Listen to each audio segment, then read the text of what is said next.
HSC ICT ক্লাসে আবারও তোমাদের প্রত্যেককে স্বাগত জানাচ্ছি আমি। দেখো, আজকে তোমাদের সাথে আমি যে বিষয়টা নিয়ে আলোচনা করব সেটা হলো অক্টাল থেকে কিভাবে দশমিকে প্রকাশ করতে হয়। কি থেকে? অক্টাল থেকে। তো একটা অক্টাল সংখ্যা লেখো। অক্টাল সংখ্যা কি লিখলাম যে স্যার 7 6 5 রেডিক্স পয়েন্ট 4 3। বেস কত হবে? অক্টালের বেস 8, তাই 8 দিলাম। যাবো কার বাসায়? দশমিকের বাসায়। দশমিকের বেস কত? 10। এখন দেখো, এটা আমাকে প্রমাণ করতে হবে যে অক্টাল থেকে কিভাবে আমি দশমিকে যাবো। এখন দেখো, অক্টাল থেকে যদি দশমিকে প্রকাশ করতে হয় ঠিক আগের নিয়মে যেটা করেছিলাম সেটা, যে কি করতে হবে? 8 দিয়ে প্রত্যেকটা অঙ্ককে গুণ করতে হবে। তা গুণ করো। দেখো,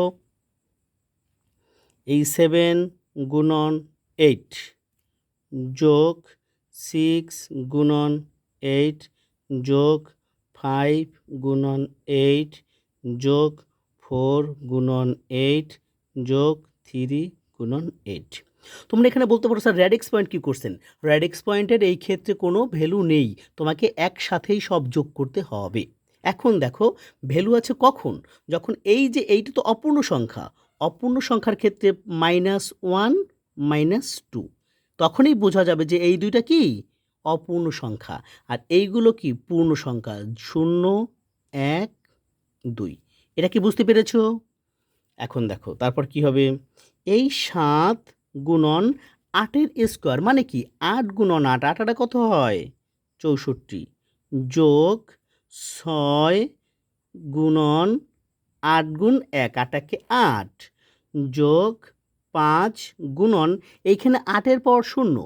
তোমাদের বলেছিলাম কি, কোনো কিছুর পাওয়ার যদি 0 হয় তাহলে তার মান কত হয়? যে স্যার 1। তাহলে এখানে কত হবে? 1 যোগ এখানে কি শিখিয়েছিলাম বলো?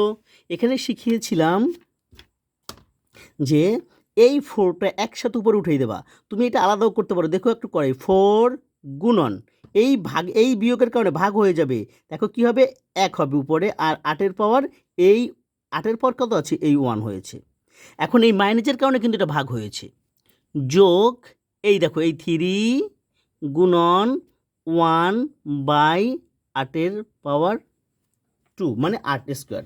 এই লাইনটিকে বুঝতে পেরেছো? আমরা এই লাইনটা একটু সংক্ষেপে করে দেবো। দেখো এরপর লিখি একটু আবার, দেখো তাহলে কত হয়? যে 7 গুণন 64 কত হলো?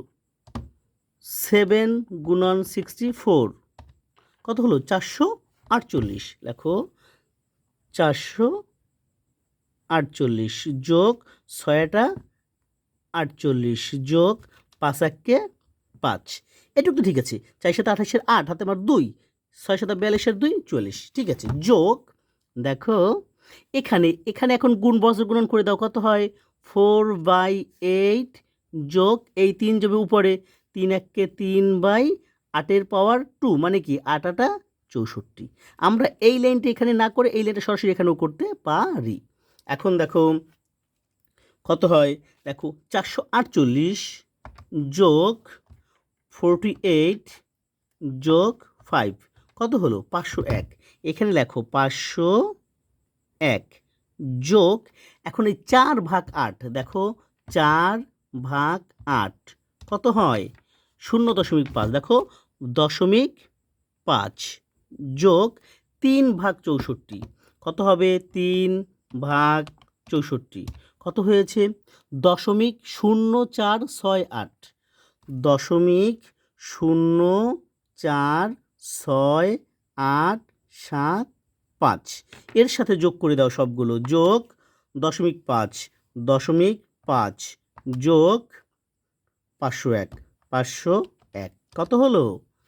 হলো সমান সমান 501.54687 এটা হলো অ্যান্সার। এখন তোমাকে যদি পরীক্ষায় বলে যে দশমিকের পর দুই সংখ্যা বা দুইটা অঙ্ক বা তিনটা অঙ্ক রাখতে, তখন কি করবা? সমান সমান 501 দশমিক, দেখো 54। যদি দুই অঙ্ক রাখতে বলে তখন দেখবা 2-এর পরের অঙ্কটা 5 কিংবা 5-এর বেশি হলে পূর্ববর্তী অঙ্কের সাথে 1 যোগ করতে হয়। তাহলে এখানে কী হবে? 4-এর পরিবর্তে কী হবে? 5 হবে। কেন 5 হবে? এই যে 4-এর পরের অঙ্কটা কত? 6-এর বেশি। এখানে যদি পরের অঙ্কটা 5 কিংবা 5-এর বেশি হয় তাহলে আগের অঙ্কটার সাথে কি করতে হয়? 1 যোগ করতে হয়। এটা অ্যান্সার। এখন তুমি যদি এইটা অ্যান্সার লেখো তাহলেও কিন্তু হবে, কাটবে না স্যারে। কিন্তু যদি বলে দেয় যে দশমিকের পর 2 অঙ্ক রাখো, এই জন্য আমি 2 অঙ্ক রাখলাম। যদি 3 অঙ্ক রাখতে বলে তাহলে 3 অঙ্ক রাখবা। যেমন এখানে 3 অঙ্ক রাখতে বলে কি হবে? যে 5, 4, এখন কি এখানে 6 লিখবো? লিখবো না। কেন লিখবো না? এই 6-এর পরের অঙ্কটা 8 আছে, মানে এটা 5-এর বেশি। এর জন্য এই 6-এর সাথে 1 যোগ করে দেব, আর বাকিগুলো লিখবো না। তাহলেই হয়ে গেল। বুঝতে পেরেছো? ধন্যবাদ প্রত্যেককে। সবার সুস্বাস্থ্য, দীর্ঘায়ু এবং মঙ্গল কামনা করছি। পরবর্তী ভিডিওতে আবার দেখা হবে যদি ঈশ্বর বাঁচিয়ে রাখে। ধন্যবাদ।